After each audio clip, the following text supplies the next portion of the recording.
What is going on, Trash Talkers? We're back with another episode for you. In today's video, we're going to give you our Week 4 power rankings for the NFL. All that and much more coming your way right now!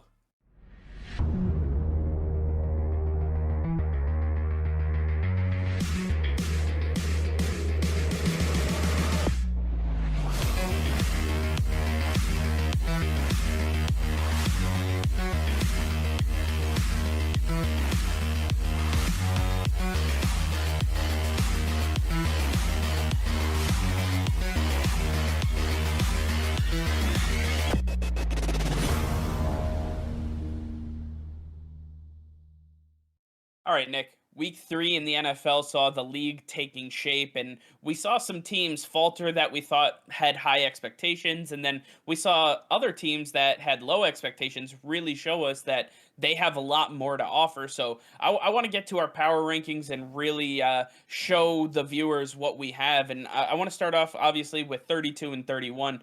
Which one of these teams really surprises you here? Yeah, it's the New York Jets. We saw Zach Wilson finally make some slight improvements over that week 2 disaster against the Patriots. But then it was his receivers that absolutely let him down in a critical moment against the Denver Broncos. And listen, his entire team was failing him, offensive line, receivers. It was an absolute mess for the Jets all around, and they continue to fall. They can't find their footing. Robert Saleh is struggling to get this team going. It's all brakes, no gas for the Jets for the time being, and they're going to stay at the bottom for now as they fall 4 spots. Yeah, it's tough for the Jets right now, and obviously things only get more difficult from here. But at the end of the day, they have to power through it, and hopefully for Jets fans, they can. All right, so let's take a look at teams 30 through 21, starting off with the Atlanta Falcons at number 30, the Detroit Lions at number 29, the New York Giants at 28, the Chicago Bears at 27, the Philadelphia Eagles at 26, the Houston Texans at 25, the Indianapolis Colts falling to 24, the Pittsburgh Steelers falling to 23, the Washington Football Team also falling, and the Seattle Seahawks with the biggest fall we have this week, falling all the way down to 21. Nick, which of these teams really stood out to you? The Seahawks didn't just fall this week, they fell most out of every other team we've ever seen this year. The Seattle Seahawks falling 13 spots. Listen, the Seattle Seahawks, they look good in week 1. Tyler Lockett had some tremendous catches. This offense is always going to put up points. But when you look at this defense, it's as bad as it comes in the NFL. They cannot stop a nosebleed for their life. Alexander Mattison just ran for 150 yards on them because their defensive line is nobody. They have nobody there. It's Bobby Wagner and Jamal Adams on this defense, nobody else.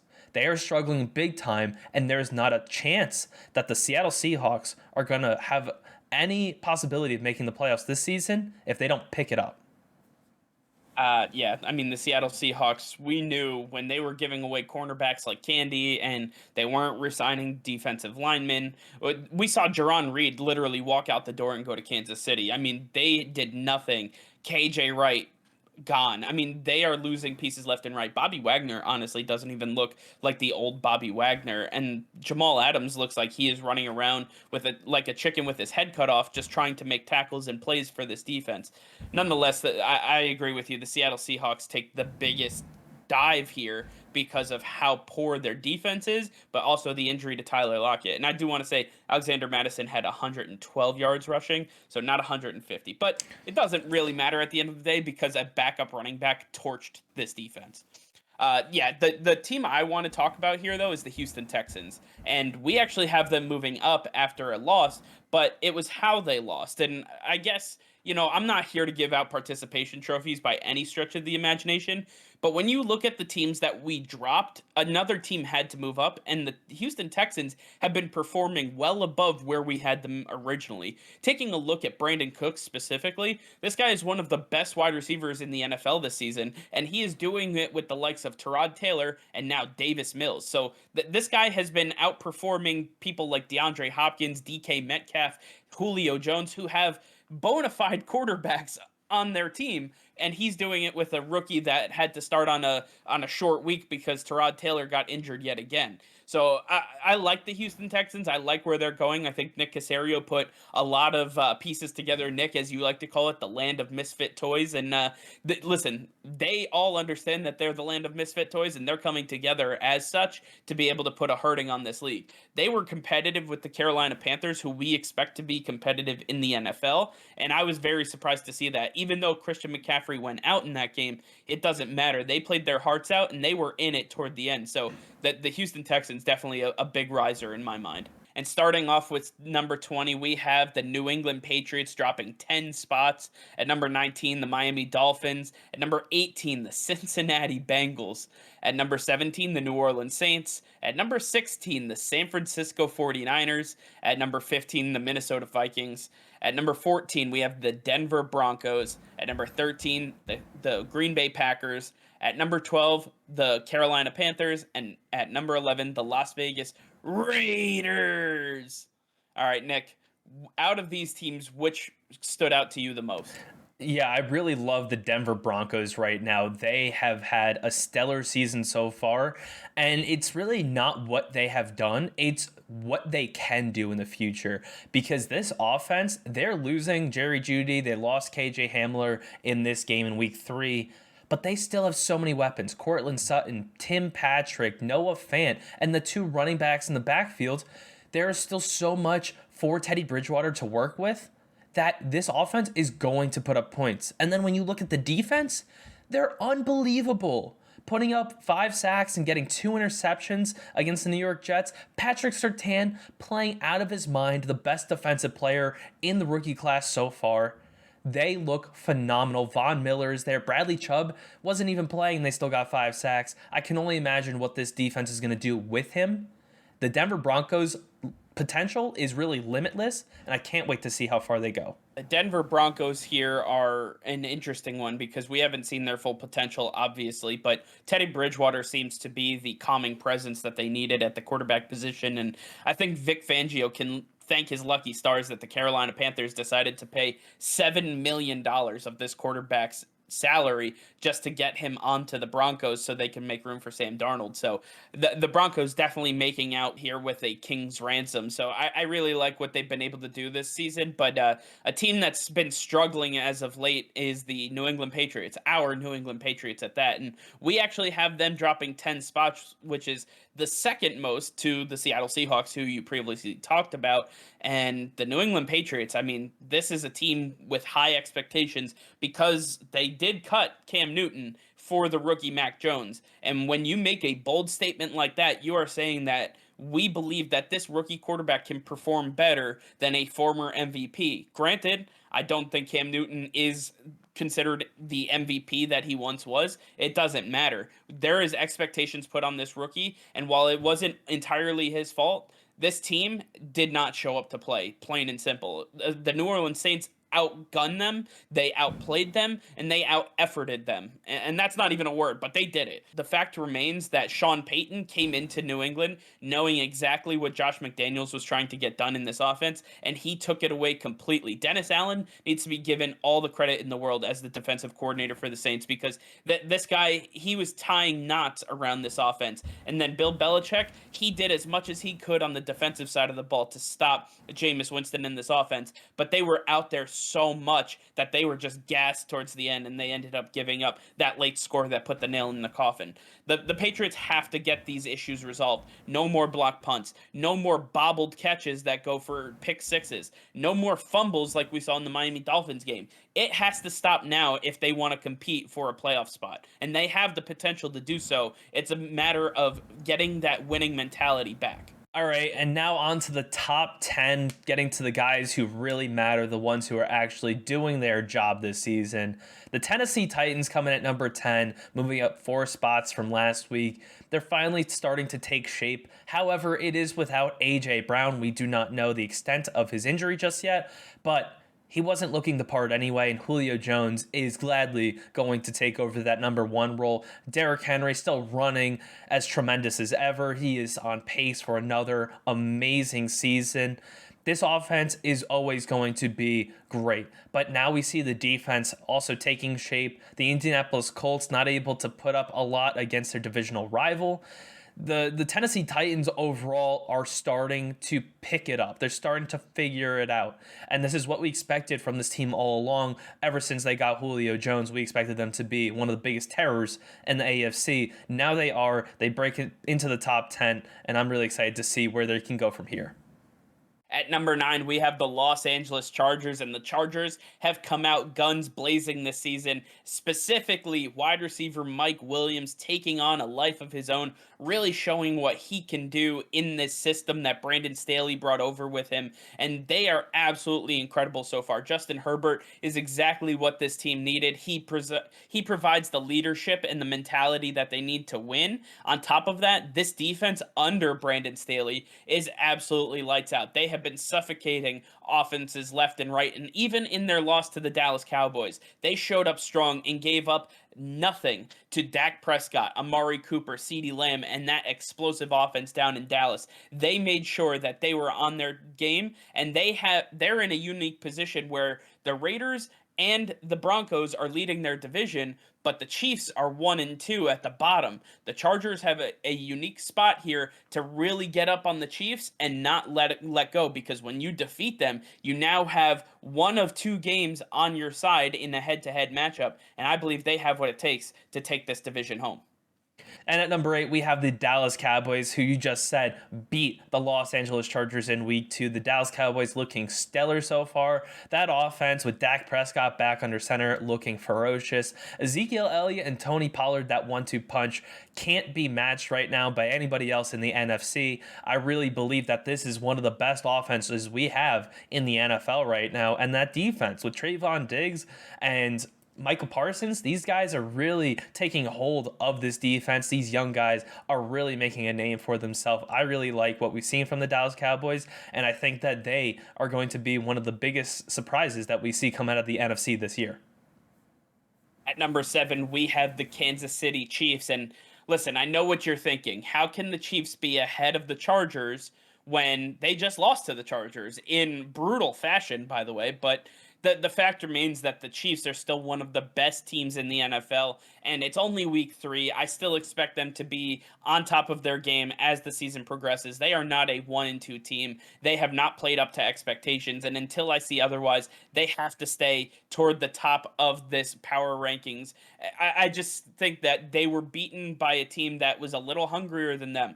We're not going to see Patrick Mahomes turning the ball over 4 times in a row. It's not going to happen. So at the end of the day, the Kansas City Chiefs are here, but they are dropping, and my eye is on them. At number 6, we have the Baltimore Ravens coming off of that unbelievable win against the Detroit Lions. It really should never have come to that if it weren't for Hollywood Brown dropping massive bombs by Lamar Jackson in that game. This should have been a blowaway for the Baltimore Ravens, but they won it. They stuck it out in the end, and the Baltimore Ravens are sitting at 2-1 on the season, coming off of 2 big wins. They're looking the part. They're really taking shape, even with all of the injuries and the illnesses. This team is still competing with John Harbaugh still running the show. I really like this team. They're always going to be one of the best teams in the league, and until proven otherwise, I think they might be the best team in their division right now. Even with the Cleveland Browns having a better record, I think Lamar Jackson's got it in him to take this team all the way. At number 5, we have the Arizona Cardinals, and the Cardinals take a bit of a dive here because of how they played against arguably the worst team in the NFL. They let the Jaguars stay in this game, and granted, it took a 109-yard kickoff return for a touchdown to do just that, but it doesn't matter. The Cardinals with Chandler Jones and this extremely explosive defense were not able to really capitalize on all of the potential that they had against Trevor Lawrence, who has been reeling ever since he got into the NFL. Urban Meyer actually felt like he had some footing underneath him this week. And when I looked at this game, I thought it was going to be an absolute blowout. I didn't even think that the Jaguars were going to look like they belonged on the field. I thought the Jaguars would be more like Bishop Sycamore. Instead, they started to look like they, should be an NFL franchise. But Nonetheless, the Cardinals, while they got the win, it was not impressive, and that's why I see them dropping a couple of spots here. At number 4, we have the Cleveland Browns, who are actually the only team in the top 10 that is staying at their position from week 2. The Cleveland Browns, unbelievable against the Chicago Bears. I don't think the Chicago Bears are a real NFL team, but the Cleveland Browns with 9 sacks and holding the Chicago offense to such minimal yards. I mean, look at Justin Fields.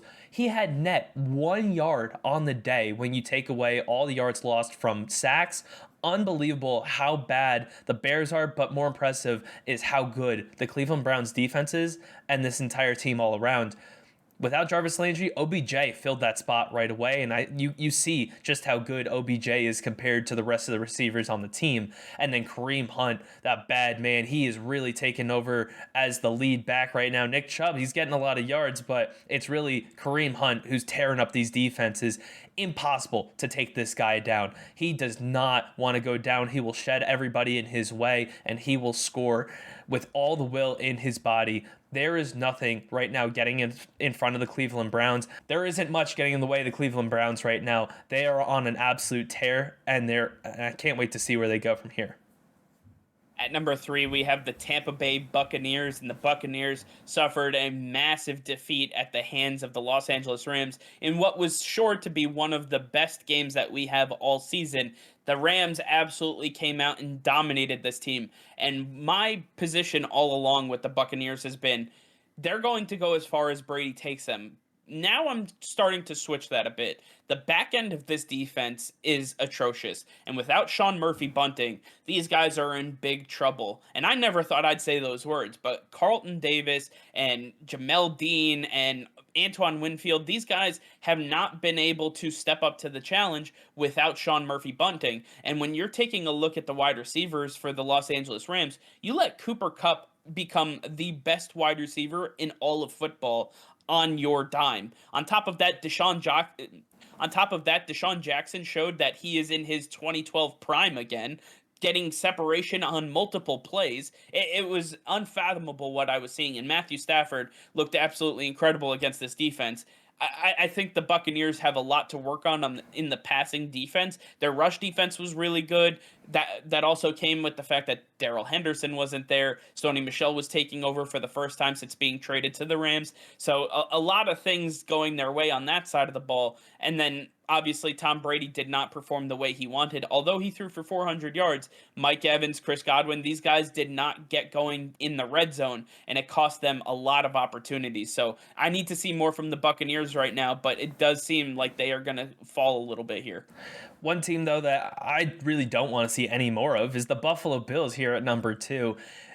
Putting on crazy performance after crazy performance. There is not a team right now in the AFC that I think can keep up with the Buffalo Bills. Their offensive output is unbelievable. Devin Singletary looking like a solid running back, with Zach Moss looking like a great offset to him as well. But then Emmanuel Sanders and Cole Beasley and Stephon Diggs, these weapons are just getting open left and right, and Josh Allen is improving still in year 4. Josh Allen really hammering it home against one of the toughest defenses in the league, the Washington football team, putting up over 40 points against them. Unbelievable. And this defense getting to Taylor Heineke consistently, the secondary holding Terry McLaurin to minimal yards. Absolutely unbelievable job what they're doing up there in Buffalo. They're going to keep on doing this all season long, and it's really up to the Chiefs and whoever else wants to compete, whether they want to actually try and get past the Buffalo Bills or if they want to concede defeat in week 3. Finally, at number 1, we have the Los Angeles Rams, and the Rams are no joke. With a defense headed by Jalen Ramsey and Aaron Donald, these guys are for real. They are ball hawking. They are run stuffing. They are going to go after anybody. They see ball, they get ball. That is what they do. On the other side of the ball, we have Matthew Stafford, and I talked about his weapons a little bit, but Robert Woods, Cooper Kupp, Deshaun Jackson really performing well. Van Jefferson, we've seen what he can do. On top of Tyler Higbee finally getting into the rotation here. This offense has no limits to what they can do. if they get Darrell Henderson back, they are going to be unstoppable because he is a battering ram at the running back position. Sony Michel came in and did a serviceable job, but this is Darrell Henderson's job to lose, and this offense is going to run through Matthew Stafford. So I really like what the Rams did here. They put a statement win up on the board against the Buccaneers, and they are here to stay for a while. All right, well, I want to hear from you guys. Let us know in the comments down below which teams you think we should have higher and which teams you think we should have lower. Let us know in the comments down below. All right, well, that's going to be all for now. Thank you all for watching. Be sure to like this video and subscribe to the channel if you haven't already. Hit that notification bell. We go live every single day. That'll be all. Peace and love.